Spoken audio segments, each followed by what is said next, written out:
Hello, everybody. Welcome back to Tyria then. It is episode 42. This is the show where we talk about our experience playing through the Guild Wars franchise in release order. We're still playing Guild Wars 1. We're in Nightfall. Welcome, Miko, to the show.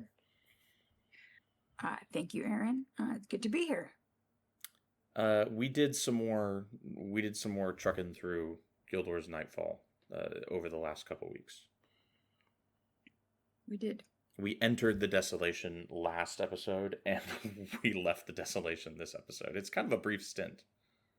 It's very short, and I think all of our time last episode was really just here. Go tame some worms, so that you can get around and not burn in the sulfurous waste of the. What is the desolation? It's like, thanks. Okay, let's go and get digested by big old worms. Yeah, like half digested. A common drop for like a junk drop from enemies in Guild Wars is half digested boots. Yeah, we are those half digested boots. Yeah, now I know what the deal is. Every pair of half digested boots is from an adventurer who was just trying to cross some sort of toxic waste area. And they just stayed in too long. Yeah. Do you like using the worms? No, not really. Yeah, they're I see what ArenaNet's going for with the worms. They're looking to switch it up, right? They're looking to give an area a new mechanic that makes the game more interesting. But most of all, somebody on the team really loves Dune. And I don't know if it's worth it because I hate getting in these fucking worms. I will say that as I was watching my characters and heroes get, chomped on by the worms and then all obviously vomited back up, they have really good scaling, like the scales on them and skin model. It's very well done. There's like a lighting texture on it that's almost it's a very good like a mirror sheen. It looks rather reptilian. Yeah. Very well done. And I think a lot of that is because it's a texture that clearly had to be made new for the game instead of something they could recycle. So it's a 2006 graphic instead of a 2005 graphic, guys. Right. Wait until you see the fire braziers in Eye of the North. It'll blow your fucking mind. I remember when I first got Eye of the North, that was the biggest deal for me. I was like, the fire looks real. Yeah. The worms look good for sure. They make a lot of weird noises. They do. Have you gotten the one where you like lift your head and bark like a dog very unexpectedly out of nowhere?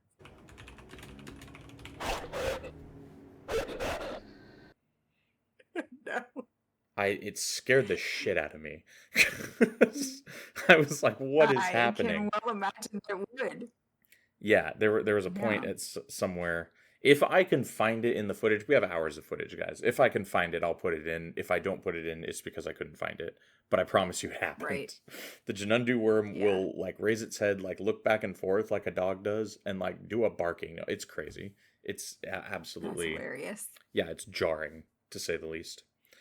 Problems with these worms. They're not better at fighting than my party is. My party is just better. They can take out the Morganites fairly quickly. Yeah, but I got that. But I got that you've Lightbringer got skill. that sweet scythe. Yeah. Yeah, I've got a good build, and I got that Lightbringer skill, so I'm not too bothered. Yeah. The worms die really easily because they have 3,000 health, but they have like 0 armor. So everything hits like maximum possible damage on them. I know, and then the heal skill to res and heal, it's a channel skill, so it just takes forever, and I'm like, ay. And it only works if you're already safe. It will not heal you if there are enemies in the area. It will res, but it will not heal unless you're already safe, which defeats the purpose. It's really annoying. Yeah. And the worms do a lot of damage, but they attack really slow. I guarantee you I can out DPS the worm with my dervish. Yeah. So yeah, not a kind of a chore having to use the worm. Yeah. They got a Yeah, speed it does boost. have a speed. They do. I was about to say that they at least have a speed boost that you can just kind of hit, and then it just peters out, and you're just kind of like, okay, And my heroes will not use the speed boost, so then I'll charge no. down a group of 20 enemies and I'll realize that my heroes are like 30 seconds behind me because I've just been slamming on that speed boost. Mm-hmm. Yeah, that's been a problem. And sometimes when I've had you go to enter the worm, all your heroes they won't don't get in. necessarily, yeah, they won't necessarily all get in. Yeah. I had to restart a quest because of that. I had to let the worms puke me up so that I could re-enter because Koss didn't get in once, Talcora didn't get in several times. And I'm like, guys, no, really, I need you to like get in your worms because we gotta go. I need you. I need you there, Yeah, not here. yeah, Or dying in sand. I had like half my party not get in, and I didn't notice, so they just died when I entered the desolation. And I was halfway through a quest. I was on the one quest where it's like 2 out of 4, right? And Right, and so I slash resigned, thinking, oh, if I do this in an explorable area, it will just res shrine me. It does not. You have to return to outpost if you slash resign in an explorable area. That sucks. Yeah. Oh, that sucks. Yeah, so I had to Okay. redo because like the first 2 bosses of that kill the 4 bosses quest, they're kind of far Mhm. apart, so that wasn't fun. Miko, Yeah, we usually do a plot recap of some sort on this show. we did. I know. Well, our plot recap, guys, last episode we learned how to use the worms. That was the point of the Gate of Desolation mission. We also found out that Palawa Joko escaped his tomb or his sealed area. And so he's the one who taught us, no, actually you need to like tame the worms, show him who's boss. I doubt you'll be able to do it because you guys suck and I'm dead and you're alive. And we showed him and he became impressed. And so yeah, so now we can use the worms and now everybody is telling us, no guys, really you shouldn't trust Joko. He's like a bad guy. And we're Yeah, like, it's okay. we He'll we can hang with him for a little while. We won't get, you know, duped. And then everyone's like, no, really, he will do something to like screw you over. yeah, our because our So, character is trying to be like honorable, right? We're like, well, Joko helped mm-hmm. us, so I'm gonna let him go free and I'm gonna leave him alone because I'm a good guy. Um, Right. And then apparently now we're like trying to show him that we're that we believe in, we're gonna be honorable and he can send us out to do some of his dirty work. Yeah, if you want to in this game, you can do like a side gig as Paulo Ajoko's stooge Mm-hmm. and like do things to build up to like entrench his forces in the area and like restore him to Yeah, power. pretty Um, much. Yeah. Back in Guild Wars 1, because this game would have come out before the bonus mission pack, that didn't come out until after. The Uh-huh. game is hinting at the fact that this Palawa Joko guy is not a great guy. There's some Mm-hmm. reading material you can find in the game that overtly states he's a bad guy. Um, Yeah. but our character doesn't know like the half of it, right? So we're like, well, Mm-hmm. I'm choosing the lesser of 2 evils. This does what we do in the last 2 episodes, so 41 and 42 of the show, is like the worst thing to happen to Tyria in in a long time. Yeah. We did that. Thanks. Yeah. Yeah. If All any, because Varish has decided that she's gonna like, resurrect a sealed away god. yeah, and because we gotta go across the desolation, because we gotta chase Varish, and apparently the only way in this world of like magic spells and gods and all this different stuff, the only way is to Is ride to in a use worms. worm's stomach. Yeah. Is to like bunker down in that, in Star Wars where they fly the Millennium Falcon into the asteroid, but it's actually inside the worm. Uh-huh. That's where Yes, we're that's at when us. we're just our character is just laying in there with our hands behind our head while the worm goes through Yep. the desolation, somehow controlling it Somehow telepathically. we can like control it. Yeah. Uh-huh. Yeah. Yeah, I don't know how So, that works, and it's not really explained. no. But here we are. But somebody And we got to also live did out some their side Dune quests this fantasy, time. and that's what's important. Yeah. That is it right there. So we had a couple of primary quests to do this episode. We Yep. spawned in the Remains of Salhaja challenge mission. Yes. That you can do. You can do that if you want to get like cool armor for your heroes. Mhm. I didn't partake personally. I didn't either, because I need to look these things up still. So I'm glad that you've told us that. Yeah, it's a challenge mission outpost. It's kind of a cool. The story behind the outpost is cool though. Yeah, I thought it was interesting. I read the outpost description maybe for the first time in this entire show. I don't think I've ever read an outpost description. You have in like prophecies you were doing better. I think we just have, as we've gotten along, we're just kind of like, yeah, we're just gonna go with the game. Yeah, the Let's see what the outpost game tells us. descriptions, yeah, they contain a lot of like important information about like where a place is and why it's called what it's called. Mm-hmm. That being said, I know we read the outpost description for Jenner's Horde because that was a whole thing, and that does not It explain why it's was. called Jenner's Horde. No, it Um, doesn't. No. but there's a whole story about why this place is called the Remains of Salhaja. Did you Yeah. read about this? No, I talked to the NPC who's the prince or the remains of the undead prince. And he tells us that his father died, and obviously then he inherited his kingdom, but he was having a hard time governing. Also, he says that he was kind of like lazy when he was, a prince, and then he had to like become a king, and he wasn't really sure how. And then all of a sudden, Joko was threatening to invade, take over, and so he made a deal with Joko to not hurt his people. So like a tacit kind of agreement, and Joko was like, "Well, sure." And so he did the deal, and then what happens? Joko betrayed him, still took over, and now he's an undead servant of Joko. And so this is an interesting story, but I don't like how they Mm-hmm. did the Joko part of it.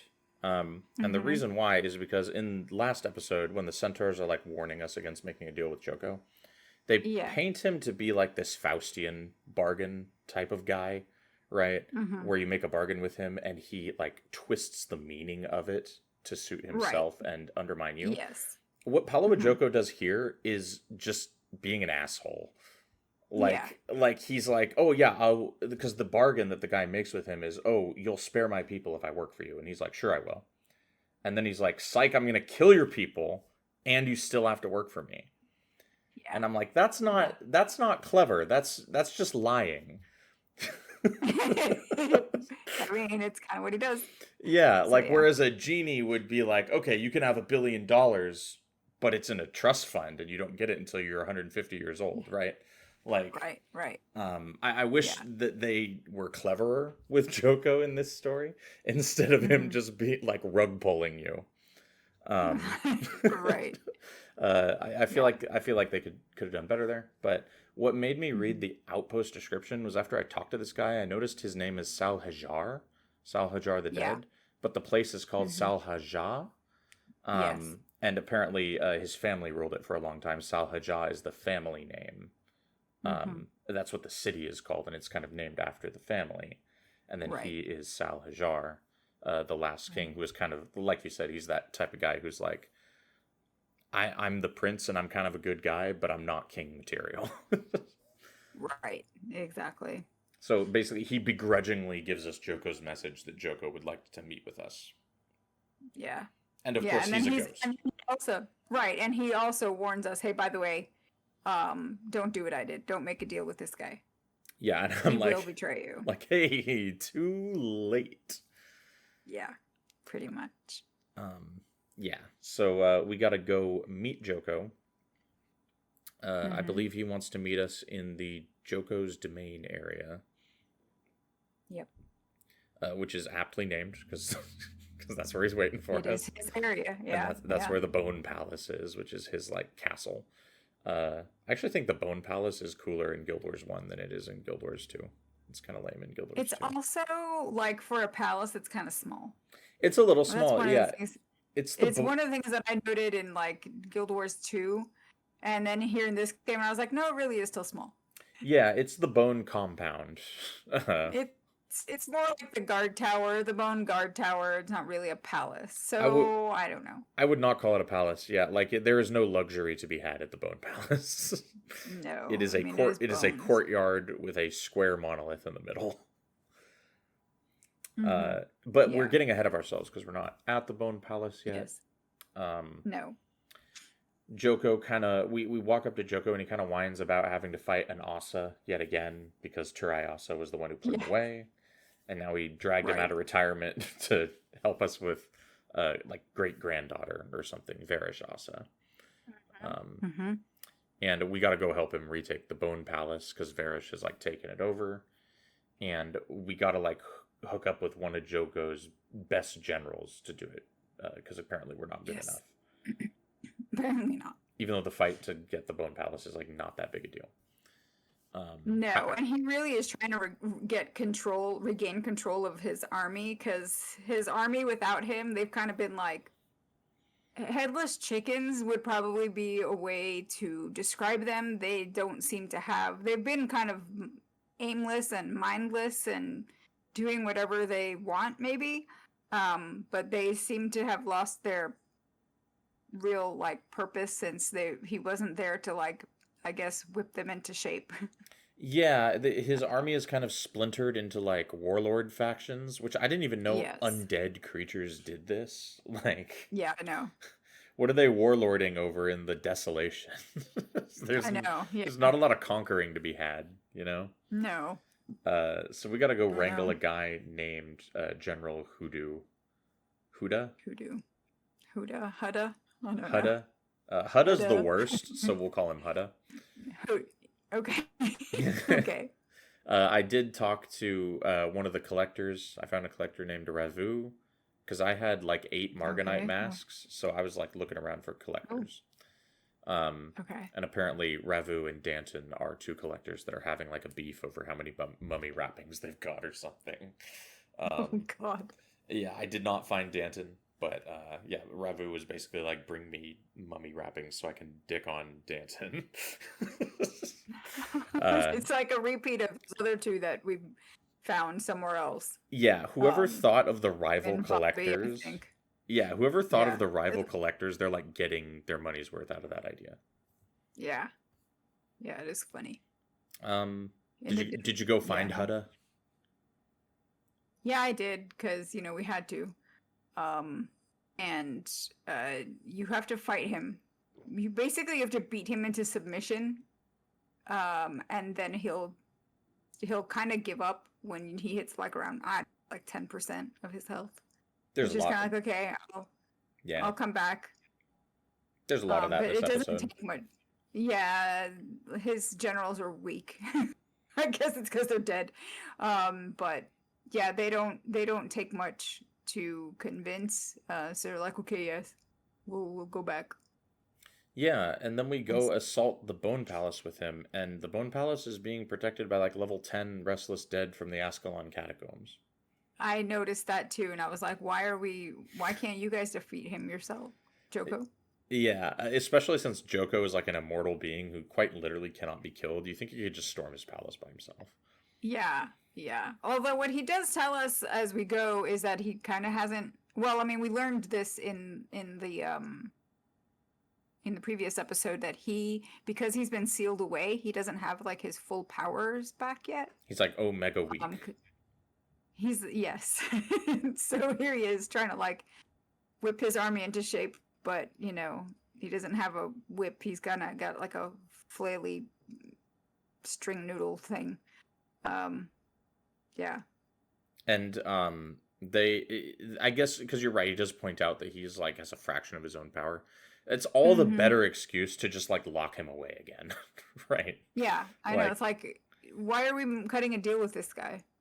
Yeah, if we could just we could just scruff him like a naughty kitty and put him back in prison. Yeah, exactly. Because I mean, like, we got the information we needed out of him, right? He taught us how to get control of the Janundus? Can't we just like throw him back in? Like give him back to the Whispers agents and let them deal with him?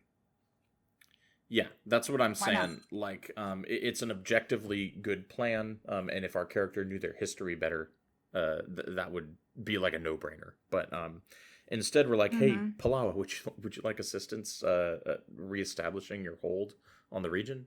I would love to help you. Um, Yeah. we retake the Bone Palace. We kill like there's like some torment claws outside or something. We bulldoze through them. And then I swear to God, we get like I think we've had voiced dialogue from Palawa so far, but we get like the most voiced dialogue from him here that we've seen so far. And Yes. It's hilarious. huge Willem Dafoe energy coming, It's so bad. like huge Green Goblin, like 2000 Spider-Man energy coming from Palawa Joko. You miserable hunks of desiccated flesh! I leave you alone for a few hundred years, and you let everything go to hell! And he's literally just like telling his people, He's berating what's them. wrong with you? Yeah, like you go, and why can't you do anything right? And you need to go and marshal, get into formation. No, over there. No, you guys over there. Why can't you follow directions? Like this is literally the conversation that he's having with them. Yeah, he's like Han Solo And yelling at Chewbacca. Like, this one goes there, that one goes there. yeah. But imagine like a person who I swear who's doing the voice. It's probably a professional voice actor, but it has the energy of like the guy in the office who does a pretty good Willem Dafoe impression. And you're like, It's hey, really good. come over here and do the voice for Paulo Joko. Yeah. Yeah. Because it's like a passable Willem Dafoe impression. Mhm. And yeah, we get a cutscene where he's like berating his minions, but I think before that happens or after we meet up with Koss and Takora. Yeah, so while Joko is berating his minions, Koss goes up on a bridge and is just kind of like watching Joko and seems to be really amused by what's happening.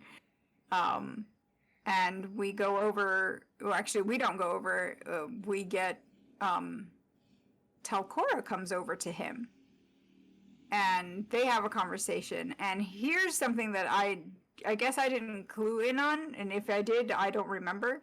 But apparently, Talcora kind of had the hots for Koss. No, this is brand new. The game has not alluded to this in any way. Yeah, I'm like, did I miss a side quest where this became apparent? No. Because she's like, I know you've always thought of us as like student and mentor. And he's like, I didn't want to hurt your feelings. And she's like, that's okay. You and Milani belong together. And I was like, wow, so that was the segue that we needed to like get them to like further romancing plotline. Yeah, the good old love triangle, I guess. The ArenaNet is such a big fan of these like romance plots that either are goofy or just don't work out. Yeah. They had to put it in with the heroes, and they were like, you know, it would make this better if it was a triangle. Yeah, but it's like, okay, do you know what would make it better? Is if you laid it out somewhere, even if it's in a side quest. Like, I don't know, did we miss something? Yeah, you make a valid point here because, as we've established, ArenaNet loves these romance side quests. This is a perfect opportunity. Yeah. And there's no quests about. Well, there's the primary quest where we have to choose between Milani or Koss, but that's pretty late into the game. We have a whole half a game before that, with very little allusion to Milani and Koss, or Takora and Koss, for that matter. No. Now I'm looking at the quests that she's involved in. I'm pretty sure we did every single one of them. Yeah. And this never came up, like not even hinted at. And we've solved, keep in mind, guys, we've solved the romantic woes of probably like 25 couples throughout these 3 games so far. Yeah. Like even in the Crystal Desert, I brought like a ghost, her fiance's like ring. She's not even alive anymore. but we couldn't get a Koss, Milani, Takora love triangle like side quest. Okay. I don't know. Yeah, I and guess they kind of dropped the ball.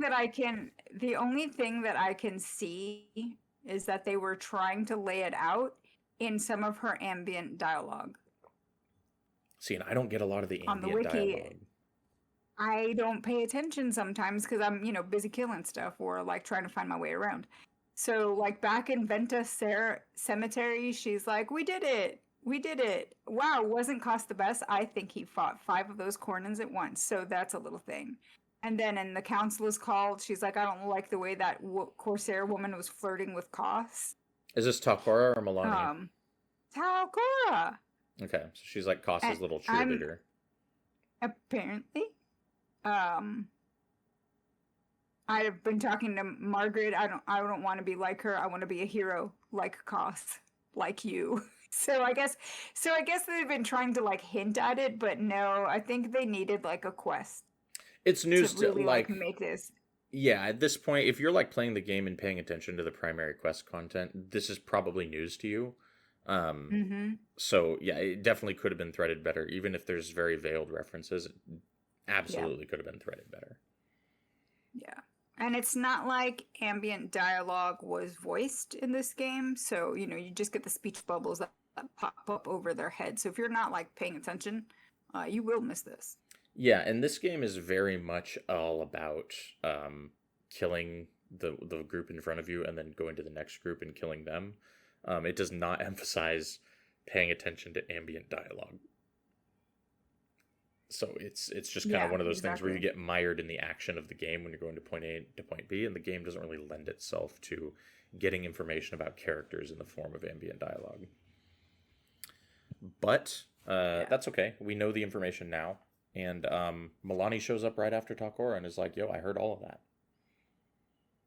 Yeah, because she was, pacing at the end of the bridge, just pacing back and forth. I don't know if you saw her, and I was like, yeah, she's totally just like waiting her turn apparently to come over and talk to Koss. Oh, is she in the background of the whole conversation? That's funny. Yeah. I didn't see her. Yeah. That's good.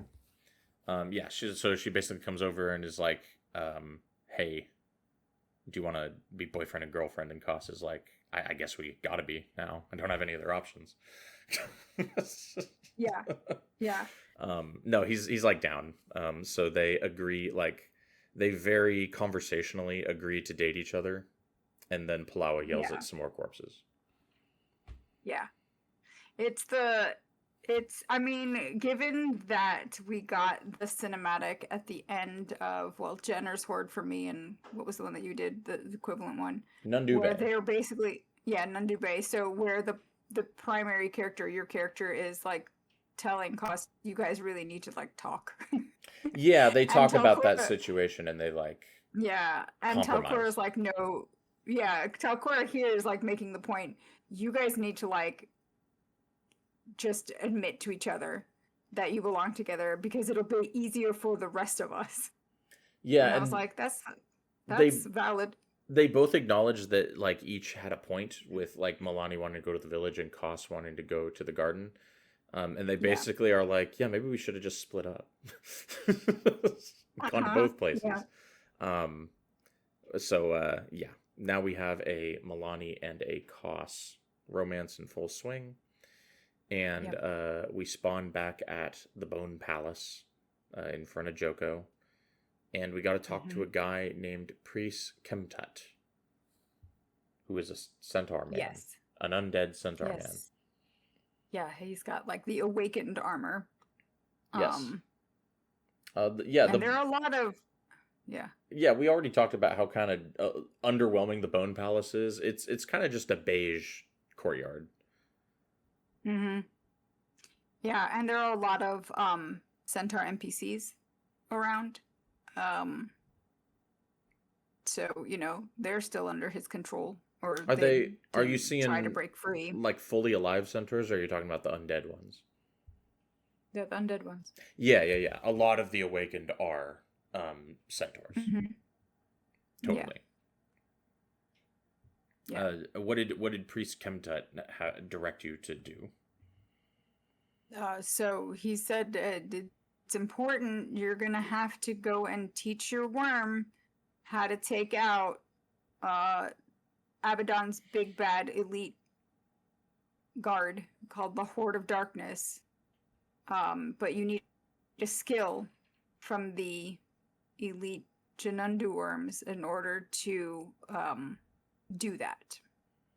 The elder worms. So go find yourself those. Yeah, the elder worms. Sorry. Yeah, you're gonna have to go and find the elder worms and learn that chomp on their corpses. So good cannibalism here again. And let them ingest the knowledge of that skill, the siege skill, and then you can go fight the Horde of Darkness. So go forth and defeat Abaddon's elite troops.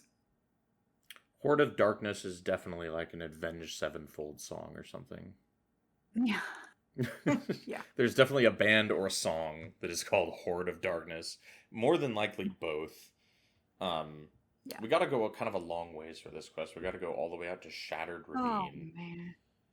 Yeah, and then we have to run all the way back. It's such a, you better run and not run. You better, mosey in your worms to, from one end of the map to get the worms, to get the skill, and then come all the way back to the other side to go and kill the Hordes of Darkness.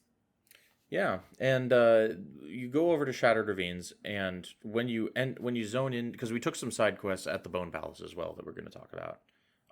Yep. But there is a side quest you can take at the Shattered Ravines when you enter.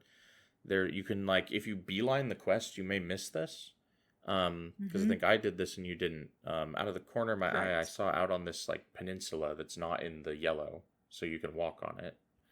There's a guy called, let me get this guy's name right, Primeval King Janus, just chilling out. He's a ghost, and he looks like Tyria Asa from the Crystal Desert in Guild Wars 1. He's got the Primeval King skin, right?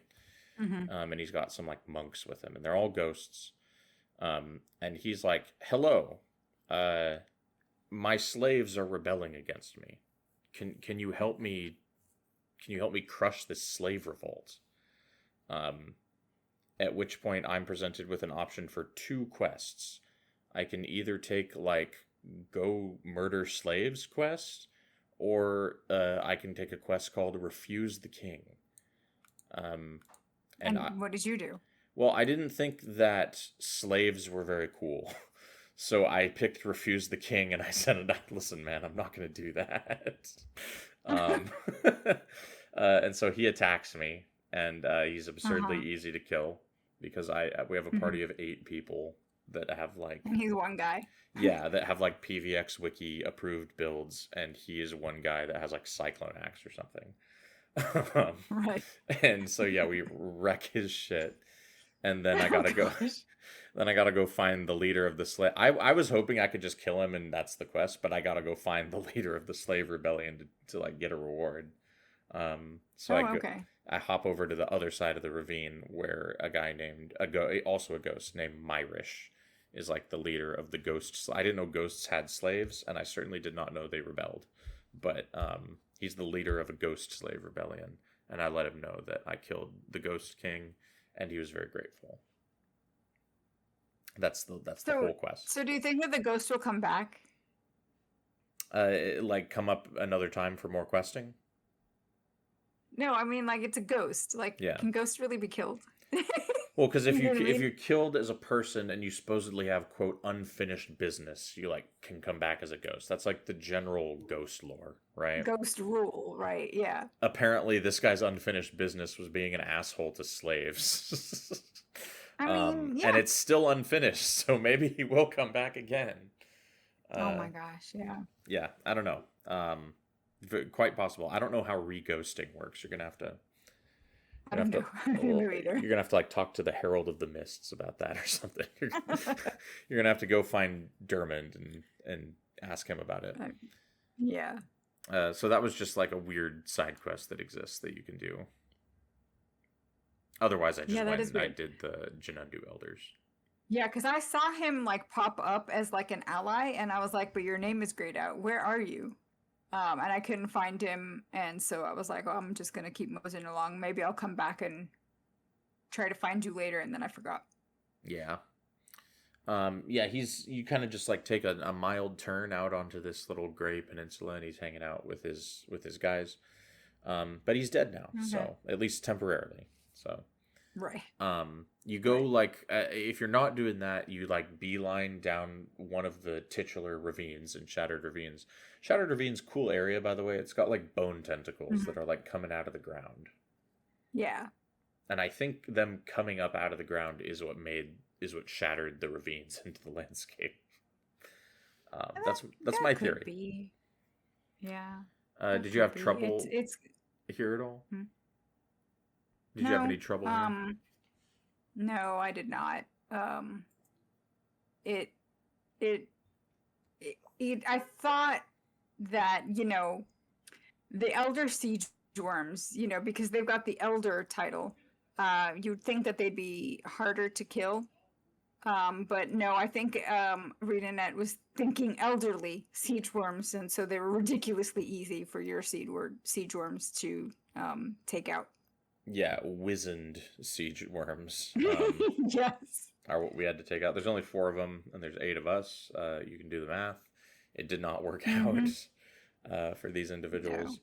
And so we grabbed that siege ability. And I think this was where I ran into the Nomad Giants, which are kind of like a type of giant we haven't seen yet.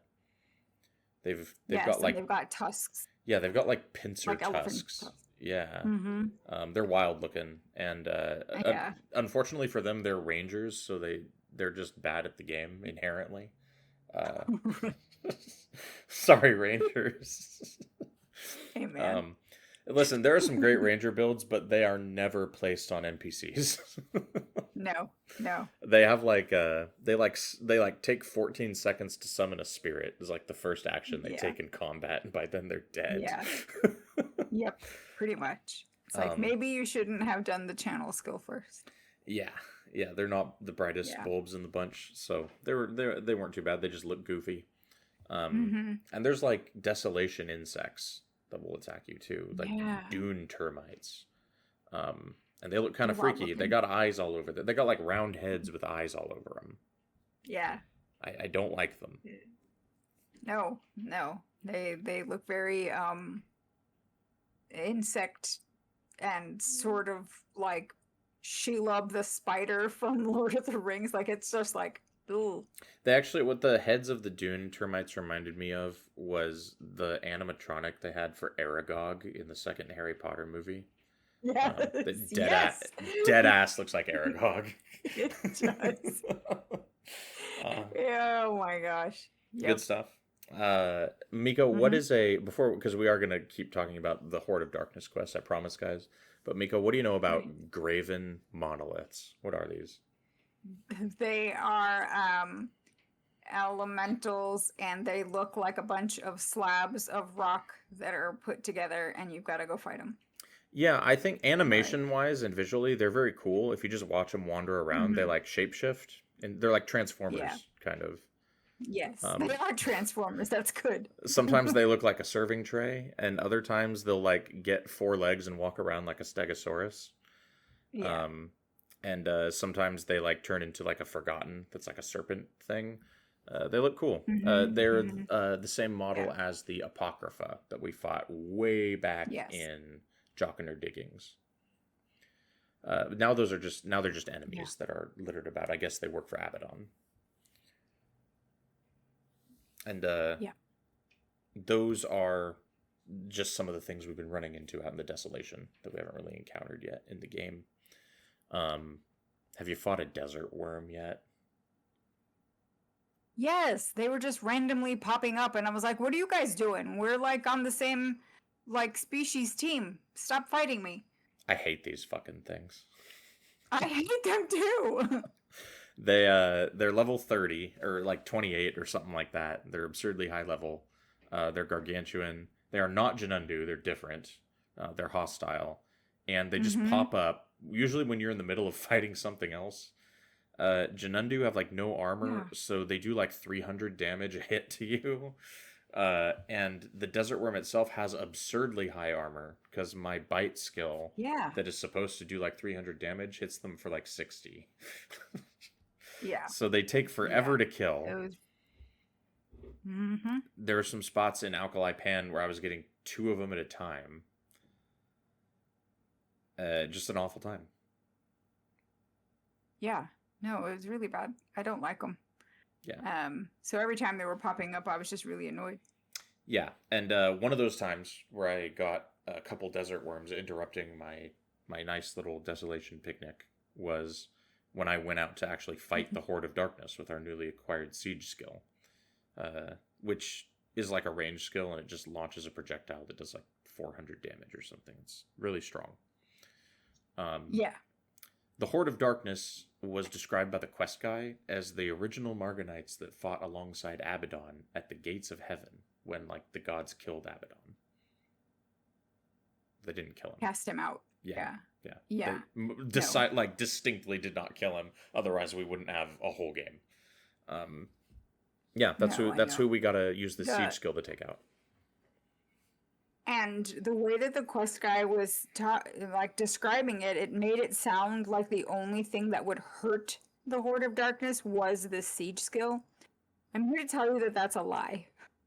Is it? Because that was my experience. That they would not take damage to anything except the siege skill for me. They were taking damage to they were going down to my heroes. Like, I'm sitting there from afar, like, chucking rocks at them. And the heroes are, like, attacking them, and they're, like, going down. And I'm like, wait, I thought you weren't supposed to die to regular worms skills. Oh my god, they wouldn't take damage from anything for me. I had to slowly siege each one of them down. I mean, I was hanging back, and I was like, well, I'm gonna roleplay. I'll keep chucking the rocks. But my party up there seems to be handling things okay. I don't know if the heroes know things that I don't, because the heroes will use that Janundu Feast skill that gives you like 3 new skills. And I wonder if some of those work. I was trying to use the bite and the like claw on it, and those weren't working for me. So I sat back and sieged it. It was slow going for me. But I don't know if there's a bug or if I just wasn't doing it right. I don't know. I mean, you can watch my footage and tell me if I'm crazy. But that was what I seemed to be experiencing. But the thing that got me is, like, if you get in just a little bit, like, if your toe goes over the line of what that range skill is supposed to be, you'll get the little pop-up message that says, you cannot use this skill on enemies that are close to you. And I'm like, okay. Yeah, you can't just walk up to them and use it. You have to sit at range and use it. It's also one of those skills that it's a range skill, but it's a charge up skill, so you can't use it against someone who's moving. You will miss if you try to use it against someone who is moving. So you gotta wait for people to hold still. There are 3 groups of these Hordes of Darkness guys, I think. Yeah. I didn't have a good time with this quest. Yeah, not a good time. I mean, it's like the enemies themselves aren't that difficult. It's just a bit of a slog. Yeah, and then getting interrupted by desert worms kind of ruined my day. Yeah. So I found myself just chucking rocks at everyone, anything that moved. Yeah, I know. I cleared that area because you go to like a pretty wide open space and there's patrols, and I just killed things until there wasn't anything left. And then the quest directs us to go do the classic knock a statue over to make a bridge move that we learned in the Crystal Desert. There's a lot of retreading of Crystal Desert. Like, there's a lot of nods to the Crystal Desert stuff in the Desolation. Because we're kind of on the cusp of the Crystal Desert. You can go to a explorable area in the Desolation called Crystal Overlook, which is called that not only because it borders the Crystal Desert in Prophecies. You can find one of those Prophecies teleporter portals and go from there to the Arid Sea in Prophecies that way. Oh, that's true. Yeah. Yeah, it's a pain in the ass. There's no reason you would do it, but you can do it. Before the commenters come at me, there is a reason you would use the teleporter from Crystal Overlook, and that is to do a Desert Vanquish with a party of 8. Oh, nice. Yeah, Yeah. that would make life easy. Yes. So people did actually do that. I never did. I suffered through it with 6 because I couldn't be bothered. But yeah, you can bring 8 people into Crystal Desert via this portal in Crystal Overlook. We're probably not going to do that because it's a lot of work for very little payoff. Mhm. But that's something you can do if you need to do your vanquishing. That's pretty cool. Yeah. So we go over and we use this siege skill on this like big obelisk, and it crumples over. And then we can follow Varish into the ruins of a city called Mora, the outpost being called the Ruins of Mora. Yes. And that's going to be our mission outpost. There's a guy outside named Morgahn with 2 H's, because of course he's got 2 H's. Of course. The good old double H. And he's like General Morgan's best friend that we've never heard of until this moment. Yeah. Yes. Yes. And I'm like, okay, so it's the same thing as like with the whole Talcora likes cost thing. Like, we didn't hear about you. But okay. Yeah. No, we've talked to Morgahn extensively, especially we've established that Morgahn and Kahani, God rest her soul, were BFFs at one point. Right. But we have never heard about Morgahn until this very moment. Mahan's kind of interesting. What did he have to tell you about what we're going to be doing at the Ruins of Mora? So I mean, he tells us that he's just been play acting. That he's been following Varish. He was really holding out until Morgahn showed up. So he basically tells us that we've got to go in and take her out because Varish is going to be conducting a ritual to further unseal Abaddon and return him to this world. He uses the word convocating. Yes. It's a cool word. That's an interesting word. It doesn't get used enough. We need to say convocating more. Mm-hmm. Guild Wars has 2 instances of convocate, and because we did the convocation back in Cantha. Yeah, you're right. And then we're convocating again. Yeah, she's basically reaching like the culmination of this ritual to bring Nightfall to the world and summon Abaddon into Tyria. Yeah. And we got to go in there and get it. Morgahn does mention, he's like, dude, all the Cornan soldiers were like touched by Abaddon in some way. And for some of us, it was so bad that we killed ourselves. Yeah. But he basically said, I've just been dealing with it because my job is to stand here and tell you what to do. He's like, I've been holding out.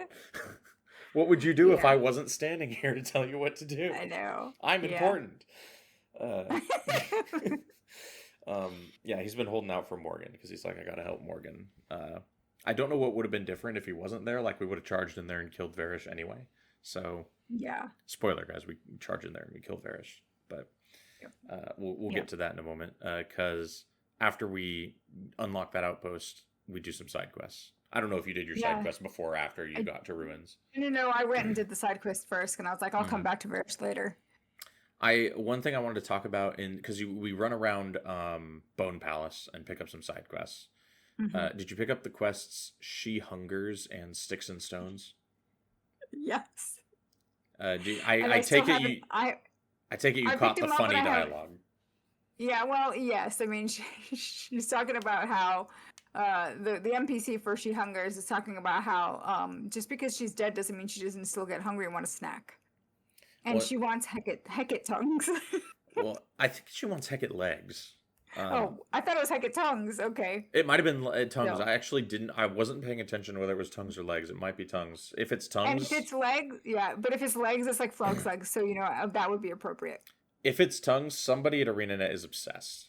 Yes. But somebody was like raised on too much cow tongue, and they've just got a complex now. But she does mention that she wants it with 11 herbs and spices, and then the quest dialogue except is our character saying, they're finger licking good. Yes. I don't know, like, that's so corny, but I wasn't expecting it to the degree that it was very funny, especially coming out of my character, who's like a stoic hero who scythes down bad guys. And completely changed in an abrupt change of character. I become Southern and go, they're finger licking good. It's like the KFC line. Yeah, 11 herbs and Yeah. spices and finger Yeah, licking they're good. finger licking good, you know. Are- So, I mean, if you weren't expecting to meet Colonel Sanders, you know, just go and find this quest from this Centaur and Dead Centaur NPC Yeah, in the Bone Palace. it was just jarring to be confronted by a KFC reference in this fantasy video game. Yeah. I didn't complete this quest because I didn't find any Hecates, and I wasn't going to go out of my way to find any. Yeah, same. Same. Because you got to bring her like 10 of whatever she wants. Yeah, and I'm sure that the game will probably spawn you enough and that they're like guaranteed drops or something. I would hope. Because if I've got to like sit there and try and farm Hecate tongues or whatever, no. So I believe, because I seem to remember some meme about getting a quest where you can acquire like unlimited amounts of Hecate appendages. So I think it is a guaranteed quest drop for this quest. The next quest that I also didn't do, Sticks and Stones. Yeah. The drop is not a guaranteed drop. No. And I cannot be fucked to do this. Yeah. So this is another NPC. I think it's another. Awata. I think it's another. Yeah, I think Awata is another centaur, maybe. Awata right? is No. an undead Tengu. Oh yeah, you're right. Yeah, I couldn't remember, and I was like, was trying to figure out. I was like, are you a Char or a Tengu? But yeah, no, obviously there's like feathers on that tail. So, and the implication of this is that because Palo Joko raised his army throughout Ilona, the implication, but we don't find any Tengu in Ilona. No. The implication is Joko like drove this tribe of Tengu that lived in Ilona to extinction, basically. Yeah. Recruiting them for his army and making them undead, which is pretty dark, but pretty in line with Palo Joko. Yeah. Awata's quest is like interesting, but it's such a pain that I did not do it. No, I didn't do it either. He wants 10 inscribed shards from graven monoliths. He wants to like do research. He wants to do research on the glowing shards that pulse magic. And this is like a retread of that one prophecies quest that I picked up in Yaxbend with the guy who wanted the core of one of the elementalists to study its heart. Oh yeah, where you got an interesting quest and I got a Go Kill Stone Summit quest. Yeah. Yeah. It is similar to that. It also reminds me of going and getting the stone elemental pieces for the scholar guy in Lion's Arch. Yeah, except I probably killed 20 plus graven monoliths in this episode and did not get a single inscribed shard. I think I got 2. And I sold them to the merchant because Yeah. I was like, whatever. So Water can wait. Like, this quest is in my log because I know we're going to be fighting a lot of graven monoliths going forward. If I get 10, I'll go back and see what's up. But Yeah. I am not going out of my way to farm this quest. This is insane. No. Yeah. His interest in them kind of reminds me of like Cormyr at the beginning of the game. Like, what are these glowing glyphs here? Right? This guy's like, Yeah. no, what are these shards? Yeah. But I do not have the time to help this man. Right. So his quest went undone. You did the quest that you did at the Chantry come after we do the 2 Palawajoko quest or the 3 Palawajoko quests? It comes in between. Okay. Did you do Return of the Undead King first? Yes, I did do that. Obvious Lord of the Rings reference in the Yes, quest name. very much so. Just got to get that out of the way before the commenters come at me, considering how much we bring up the Tolkien books on this show. Yes. It's from Palawajoko in the Bone Palace, and he basically says, hey, some of my former servants have just gone bananas, and they need to be exterminated. Yeah. They're out there patrolling in Joko's domain, and they are essentially refusing to fall in line. They've thrown off his rule, and he's like, no, you can't do that. I'm back. Go and take them out and teach them a lesson. He wants us to re-dead them. Re-dead them. Yes. Re-dead Redemption. Yes. An ArenaNet game. It's just Red Dead Redemption, but it is set in the Desolation instead of the Wild West. Right. ArenaNet, free idea. Enjoy that. Yeah. I think this quest is you just go kill undead guys at the quest marker. Yeah, it's 6 groups of awakened, and you just take them out. Yep, and then you contemplate the other things you could have been doing with your time afterwards. I learned that if you can get the worms up close enough that the worms can take them out pretty quickly. Oh, but okay. they can't get up that close, so you have to run because they won't, Something that annoyed me about fighting the undead in the worms is the undead have these mesmer guys called thought leeches, and they got a lot of interrupts. They got that damn like cry of frustration skill, I think. Yes, it's a great mesmer skill, just not to fight against. Yeah, and I can't do anything on my worm because everything takes a year to activate. Yeah. So yeah, that's the continuous struggle of worm life. #worm life. Worm life. Yes. Get that one trending, guys. Yeah. At Tyria now. #worm life. #worm life. So yeah, I did that, and Joko was like, "Thank you, that's great." Except he sounded like Willem Dafoe when he said it in my head. Right. Yeah. The more interesting quest chain that still isn't that interesting is the one that starts with Strange Bedfellows. Which quest unlocks the Chantry of Secrets quest that you did and I missed? Return of the Undead King. Okay, let's pivot and tell me what happened to the Chantry. So the only way that you know that this quest is even unlocked back in the Chantry of Secrets is if you, 1, happen to be running around after you've done this quest, or 2, you read the wiki. I read the wiki, and so I went back to the Chantry of Secrets because I thought I was going to get like a prompting or whatever, but no, you've got to go and talk to the Whisperers Adept, and he's like, "What are you doing? You're trusting Palawa Joko. Don't you know that he like rampaged through Alona and like Tarai Asa had to put him down and we had to seal him away? Like, he's not to be trusted. What are you doing?" And we're like, "It's okay, we can do this." And he's like, "No. Well, but actually, now that you're in with him, see if you can find out how he got into Vabi to like launch his invasion. He'll tell you that." I like that your voice for your player character is like a bank assistant manager in their early 50s. It's fine. We're working with Joko. There's synergy here. Yes. And so, here we go. And they're like, "Okay, see if you can go find out." So what do? We go and ask him. And Joko is like, "What are you doing? Asking me questions. Why are you asking me questions? Don't you know that I could take you out if I had my full power back?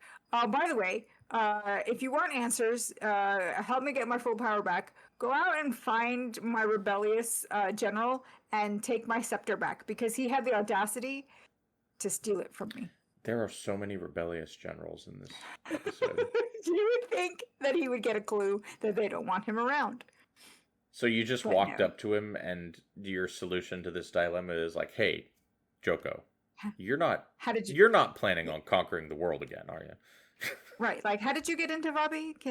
And he's just like, wait, are we on a need to know basis? No, I'm not going to tell you. Why are you asking me questions? Go and be my mercenary. He's like, "What are you, wearing a wire?" Yeah, exactly. And we're going to get one over on him, basically. And so he's like, "Okay, go and get my scepter back and maybe I'll answer your questions." And so we do that. We get his scepter back. When we go and give it to him, he's like, "Hey, thanks for my scepter. All right, I'll answer your question." There is a passageway that leads to the Vijin mines, and it was a secret passageway, but now that I told you, it's not a secret anymore, so I'm not going to use it again. Go take that information, do whatever you want with it. And it's like he knows that we're going to go and tell, because why would we be asking such a very specific question? So the plot to Joko conquering Vabi is really just the plot to the movie 300. They found a hidden goat path, and Yes. and Bob was then their uncle. Okay.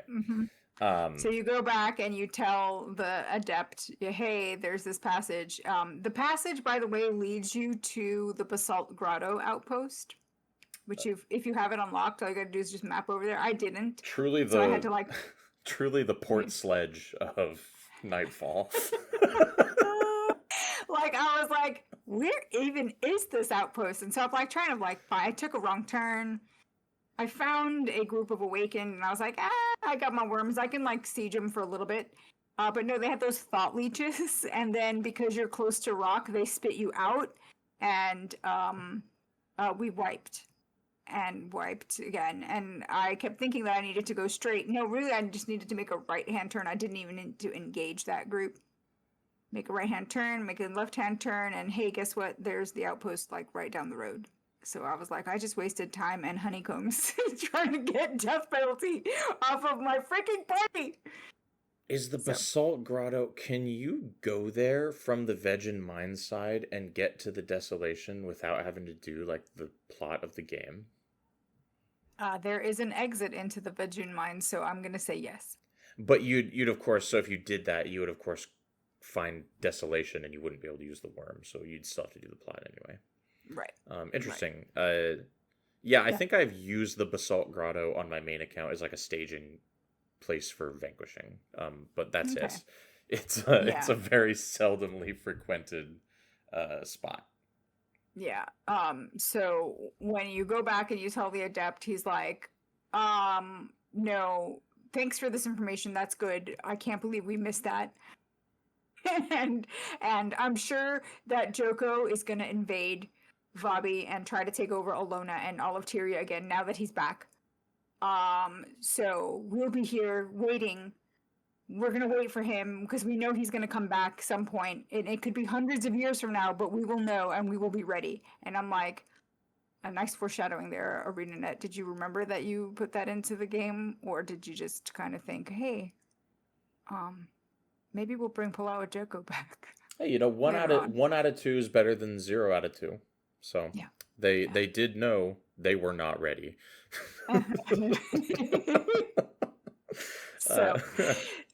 So we get that payoff later on, just not right now. But the Whispers guy is very adamant that he knows that Palau Joko will be back and that the world will be ready for him. He's like that. Okay. Have you seen the Martin Scorsese film Wolf of Wall Street? Yeah.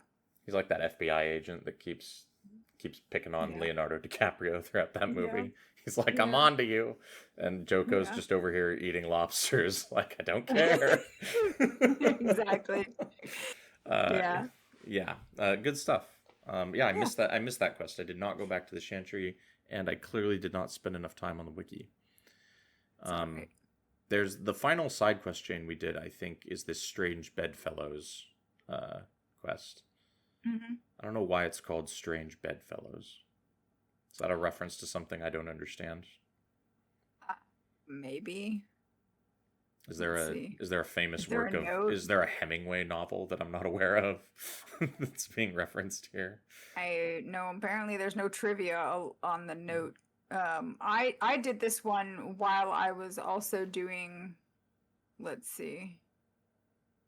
I think it was while I was out looking for the scepter for Scourge of Vabi. I think I did them together. Is that a colloquialism I'm not familiar with? Strange Bedfellows. My favorite thing about this quest is the accept dialogue refers to Joko as "Oh sulphurous one." Yes. Which is great. Yeah. But it's never going to be as good a quest accept as "They're finger licking good." Yeah. That should be the quest accept dialogue for every quest in the game. Yeah. Regardless of context. I do wonder why it is called Strange Bedfellows, because it is, I mean, like, what is it that we're compromising ourselves on with other than the fact that we're palling around with Joko and doing his stooge work. Oh, okay. So it's like a reference to us being in bed with Paolo Joko. Mm-hmm. Okay, mm-hmm. I get it now. Commenters, you can erase your comment. I get it now. You can hit that backspace button. Just go ahead and hold it down. Yeah. There you go. Because the thing with this quest is we've got to meet up with one of his generals, Farrand. Not to be fused with a Farron from Guild Wars 2. Uh, Very he's different character. a very different character. One is alive, one is dead. One works for Joko, the one doesn't. And then we gotta go and find a warlord who's out there and has refused to. It was like trying to like go to war against Joko. He like How has dare he. enough power to maybe rival Joko as it stands right now.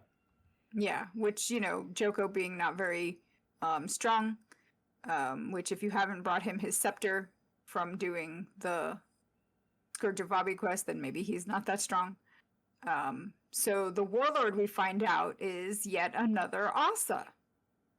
Carrie. Kara. Carrie Asa. No, Carrie. it's like Kareh, Kareh. Yes. And he's like I think he's got like a monk skin. Yes, what he looks like a he prophecy. looks like what's his yeah, he looks like oh come on, what's his name? Menlo, thank you. Yes, he looks like Menlo. So yeah. And he's easy to kill. He's very easy to kill. And he picks a fight with me and I go, "Fine, I'll kill you." And then I do. yeah. And he apparently like has some little like brief line where he's like, "Farron, what are you doing? Like, you should come with us." And Farron's like, "No, Joko's back and we have to." So yeah, so we kill him, take out his royal guards. There are not that many of them, and they're not that difficult. Yes. And yeah, that's the end of the quest. Yeah, Farron is implied to be like a Jack Sparrow type, like playing both sides the whole time to see who wins, and then right. But it's not as grand as all that. It's just kind of your tour guide through the desolation. Pretty much. And then he doesn't need a worm. Yeah, just when you thought that you could go do the mission now, Farron has another quest for you to do. Yeah. This one is called Under New Management, and he wants you to go and convince the rest of the commanders that are out there to fall in line. Joko's back. They need to give up trying to like have a rebellion against him and just pick the right side, which is the Joko side. Yeah, so we go do what we've done in all the other quests so far and bully into submission more of Joko's like sub-lieutenants. Yeah. There's 4 of them. It takes a long time. I did have to restart this quest because of that issue with the worm. Yeah. And the worms, actually, if you can like get up within range with the worms, you can actually just target the commander and siege him down. Without engaging the group at all. Yeah, because so long as you target the commander, and once he gets down to 10% health, he goes friendly. And the rest of his like awakened minions will also go friendly as soon as he does. Oh, okay. So that's a smart solution. Yeah. I did this quest the hard way, and the mobs are arranged in such a way in this quest that you start to realize how annoying the awakened are to fight. Yeah. Because they have 2 different units that can res. Yes. The awakened acolyte monks can res, and the paragons, the cavaliers, can res with signet of return. So you target the acolyte, and then the paragon just reses him. Yeah, it's really annoying. Yeah, that's why I had all that death penalty on that other group against that other group, because they had acolytes and cavaliers, and I was like, motherfucker. Yeah, and that was when I remembered why Joko's domain is the worst place to vanquish in the whole game. Yeah. Like, there are endgame areas. Like, I would rather vanquish the Realm of Torment than vanquish Joko's domain again. So yeah, Awaken, just unpleasant to fight. Morgahn much easier at the end of the day. And yeah, this is just a kill 4 generals fight. We bully him down. They come back to Joko, and we go give Joko a high five, and he's like, "Thank you, thank you for getting my generals back. Yeah, we're such a good team." Yeah, he's like, now you can use this place as a staging area more easily. Yeah. And, you're like, okay, thanks. No, the words he says to you are super cursed. He's like, "Now I can launch my dictatorship from here." Yeah, pretty much. He's like, dude, it's gonna be so fucking bad for Alona. And we're just like, all right, peace out. Yeah. Yeah, it's very heavily foreshadowed that we're not doing good works by helping Palawa Joker. No, not at all. Not Um, at all. and then I ported over to Ruins of Mora to finally engage with the mission. This is our big confrontation with Varish. This is kind of what the entire game has been building towards. Right. Which as far as big confrontations go, this is kind of ridiculously short mission. Yeah, this mission is to the point. You walk in the room, and it's you and Varish, and all of Varish's friends, of course. Right. And you have to bring General Morgahn on this mission. Who did you boot to bring Morgahn? I booted Zed. Dang, really? Zed's my boy. I know. Well, I wanted to bring. I'm not a melee, so I needed 2 melee.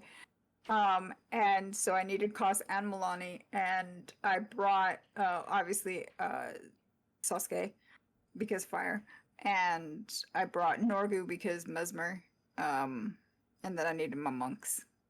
So, yeah. I booted Acolyte Jin. She's kind of the flex spot. Barrage Ranger, nice to have, but least impactful on the overall effectiveness of the party. I just threw Morgahn on raw. I didn't edit his build.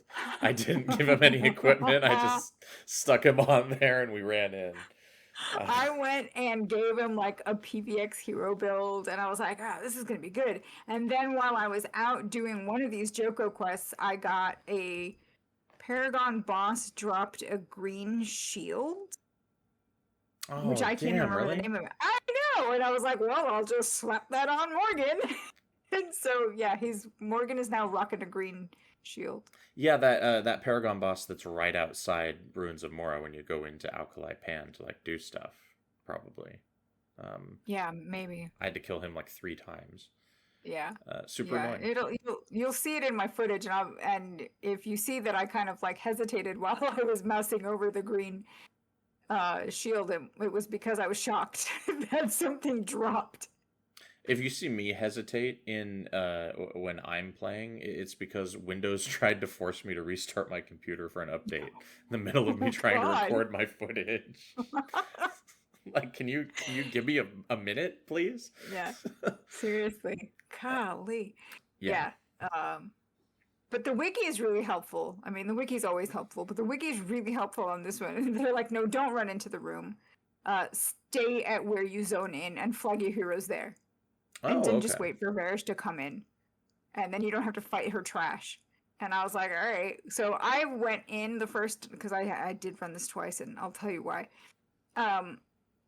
I went in and killed her clerics first. And I was like, okay, no monkeys, no healies. We can, win. And that, helped. And then as I was running back, she insta-spawned, and the wiki's like, you have some time, you can just run back. And I was casually is the word that I kind of read in parentheses. And I was like, what do you mean I have time? She's right there, and now my freaking idiot people are attacking her minions. And I'm trying to get them back, and then we wiped. So I restarted and flagged right at the beginning, and I did not go runny away into killy clerics and let her to come to me, and then I didn't have to deal with any of her bullshit. Did you get to the second phase on your first try? Yeah, I did. Okay, yeah, because the torment demons that spawn in phase 2, they circle around. Which was annoying. Yeah. I actually didn't read the wiki. I just hit the start mission button. I completely forgot to check first. And a similar thing to that Mirza quest where we had to defend against the hordes of Morganites happened. Yes. Where my character's eyes just became on fire and all he could see were red dots on his mini-map. And he just started swinging his scythe until there were no more red dots. And it went pretty well. I think Dunkro had to res a couple people. Okay. But yeah, I killed everything. There's There you two go. phases. She starts as Yeah. Prophet Varish, and she is a dervish. Did you notice that Yep. she changes professions when she She becomes does. She demon? becomes she becomes Commander Varish and she becomes a Paragon, Yep, she's right? throwing a spear. Yeah. Yep, and Yeah. she goes full Morganite. Her face becomes purple. Yeah. She starts to glow and everything. Like, so she goes from like looking like a Klingon to just losing her mind. Yeah, full blown Morganite. Literally. Yep. And she's very tanky. Takes a long time to kill. Yep. And I'm like doing the whole thing. I'm like pausing to kill demons as they come up and stuff. It was like a real fight. No. I focused on her and was hitting Lightbringer's gaze off cooldown on her. And trying to make sure that Koss and Milani weren't like walking off killing other people. And I was like, no, focus on this bitch right here. And then we go. And so we won. How long did it take you with your big old scythe? I want to say it was probably like less than... I don't have a good sense of time on these missions. It could have been 3 minutes. It could have been 9 minutes. But it was less than 10 for sure. Did you get the masters? Yeah, it gave me all 3. Okay, so you did it under 8 then. Okay, if that's the threshold, Yeah. then yeah, it was less than that. So in the 5 to 7 minute range probably. Mm-hmm. Yeah, the staging area for this mission is cool. You've probably seen it in the thumbnail for the episode. There's a big green Dragon Ball Z power-up sphere. Yes. over the for lack of a better term, well of ascension. Yeah. And there's a cutscene after we kill Varish. Yeah, we actually got a cutscene before we went into the fight at the end of the Horde of Darkness. We didn't talk about Did we that, not talk? did we? What cutscene happened at Horde of Darkness? I'm trying to see here. It's this is where we Morgahn. first see the big green vortex. Yeah, we see the big green vortex, and we're basically like talking to Morgahn, and we're like, "Are you ready for this? Like, can you do this?" And he's like, and he starts telling you about like How awesome Varish used to be. Yeah, like how awesome she was, and that she was a good leader, and that he really is disappointed in what she's become. There's a real Maleficent story arc here. Yeah, and I thought what I wrote down in my notes is that it's pretty poignant. Like, your character doesn't try to convince him that he's wrong. Your character essentially tries to like comfort him, and tells him, when he's like waxing poetic about how wonderful Varish was and how he remembers her when she was a young girl. Your character is like, well, she was touched by Abaddon. As in, that's why she went, off the rails. And he says what his unbeknownst to us BFF general friend tells us is that everyone has been touched by Abaddon. But Varish, no doubt, the most deeply.